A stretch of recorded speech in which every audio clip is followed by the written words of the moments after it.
ఉద్యాన నగరి, ఉపాధి సిరి, పచ్చదనం నిర్వహణపై యువత, రైతు కూలీలకు శిక్షణ. ఉద్దండరాయునిపాలెంలో నైపుణ్యాభివృద్ధి కేంద్రం. ప్రతి బ్యాచ్కు 50 మంది.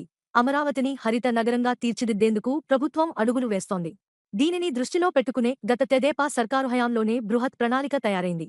అందులో భాగంగానే రహదారులు, కూడళ్లలో పచ్చదనాన్ని అభివృద్ధి చేస్తోంది.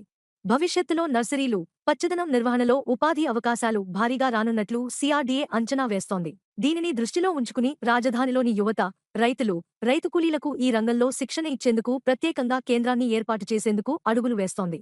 ఉద్దండరాయునిపాలెంలో పెద్ద నర్సరీ ఏర్పాటుకు సిఆర్డీఏకు 25 ఎకరాల స్థలాన్ని గతంలో ప్రభుత్వం కేటాయించింది. ఇది గతంలో ప్రధాని నరేంద్రమోదీ శంకుస్థాపన చేసిన ప్రాంతానికి ఎదురుగా కరకట్ట దిగువన ఉంది. ఇక్కడ ఉద్యాన శాఖతో కలిసి ఉమ్మడిగా నైపుణ్యాభివృద్ధి కేంద్రాన్ని ఏర్పాటు చేయాలని అధికారులు తలపోస్తున్నారు. తొలుత ఎకరా స్థలంలో నిర్మించాలని నిర్ణయించారు. అనంతరం మరో ఎకరా స్థలాన్ని శిక్షణ అవసరాల కోసం ఉపయోగించనున్నారు. అంచనా వేశారు. ఈ కేంద్రం నిర్మాణానికి 75 లక్షల వ్యయమవుతుందని అంచనా వేశారు. రాజధాని నిర్మాణం కారణంగా వ్యవసాయ పనుల్లేక కూలీలు ఇబ్బందులు పడకుండా స్థానికంగా ఉపాధి అవకాశాలు కల్పించేందుకే దీనిని ఉద్దేశించారు.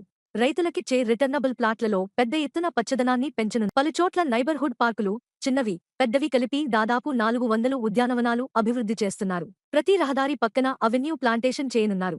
ఈ రంగంలో నిపుణులను తయారు చేసేందుకు సిఆర్డీఏ, ఉద్యాన శాఖ సహకారం తీసుకోనుంది. తర్ఫీదు ఇవ్వడం ద్వారా రాజధానిలోని నిరుద్యోగ యువత, రైతు కూలీలకు జీవనోపాధులు పెరుగుతాయని భావిస్తున్నారు.